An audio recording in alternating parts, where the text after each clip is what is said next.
verbally, publicly, and repeatedly, in speech and in writing. In a state where the legal system correctly punishes you for asserting your identity and speech, where your free speech is hindered by political correction, it is not at all regulation that your free expression might not be considered as an offense. A very good morning to the honorable judges, teachers, and my worthy opponents. Today I have Vijay Bansal stand before you to speak against the motion of the House and put forward my valuable arguments on the topic. Hate speech is a manifestation of free expression and a barrier to achieve Sustainable Development Goal 16 for promoting peace, justice, and strong institution. I will not take much of the time in explaining what SDG 16 is and let me familiarize you with my valuable arguments.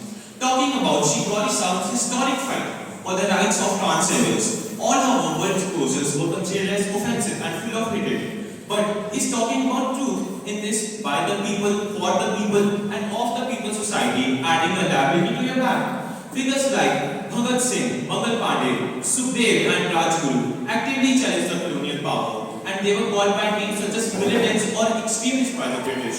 Their speeches were considered as hostile.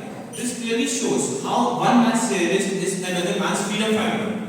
Free will and free speech is the basic fundamental human right of everyone and is bedrock of democracy. It helps to challenge injustices, status quo, and hold strong institutions accountable. But unfortunately, people tend to brand this free expression as hate speech. Sadat Hassan Manto, a prolific partition writer who faced trials for his obscenity in his writings under the section of 292 Indian Penal Code Act, his writings did not induce hatred at any point. His writings depict the harsh reality of society and challenge many stereotypical norms. The SDG creates an inclusive environment for all.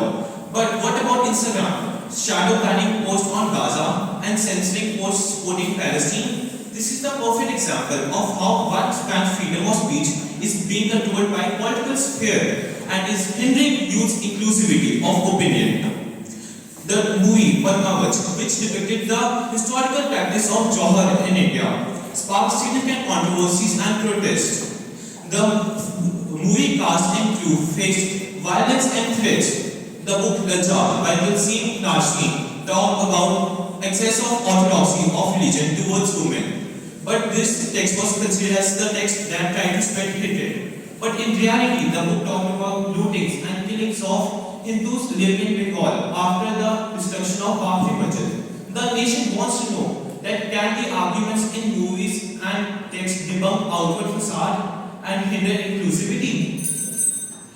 Taking Mark Antony's speech as an example, I quote, I speak not to disprove what Brutus spoke, but here I am to speak what I do know. Similarly, I do not disprove what my worthy opponent is trying to say, but I am here to say what I do know. I would need to give the audience to introspect my arguments and tell me what is the right thing, is justice prevail? And to the end, I would say Brutus is an honorable man. Thank you. Rebuttal round. I would like to share an extract of hate speech by Hitler, which I believe it is a hate speech.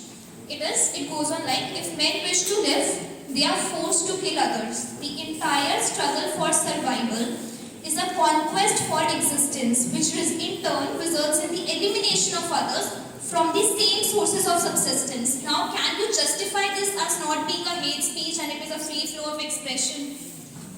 Like I said, like I have already said in my speech, one man's terrorist is another man's freedom fighter. Similarly, one man's truth is another man's lie, and there is no proper definition. Everyone has a different side of the truth.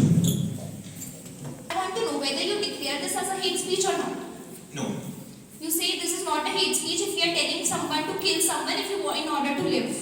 No, this is depends something wrong, and there is a verdict of killing you. Then obviously it's right, but yes, that's what I'm saying. That if there is a verdict of killing someone, and we are saying that kill him, then it's right. It's not a hate speech. Killing someone does not amount to hate speech. Killing someone if the verdict is in favor of killing someone. Okay. In the hate speech, but I'd like to ask you that you had just mentioned about UN Sustainable Goal 16, and that clearly states that civilian right death is clearly related to the hate speech. How would you justify that? I would any more revolutionary activists, their speeches were considered as hate speech. But what they were trying to do was the betterment of the country. They tried to unite people, but still they were happy with the death. So it's not about always the hate speech. It's trying up to the point and what are they trying to prove to the society. Yes, but they are trying to prove to the society, and that was under government officials. And today, in nowadays, we have numerous rules and regulations to be kept, and there is no such thing as we are in slavery or something. So how would you justify it nowadays? What could I not justify? Like just I said that hate speech is directly related to the civilian deaths. In nowadays, how would you justify that? In today's time. Hate speech is not directly related to the death. It considers many responsibilities. It helps to expose injustices, challenge status quo, and hold strong institutions accountable.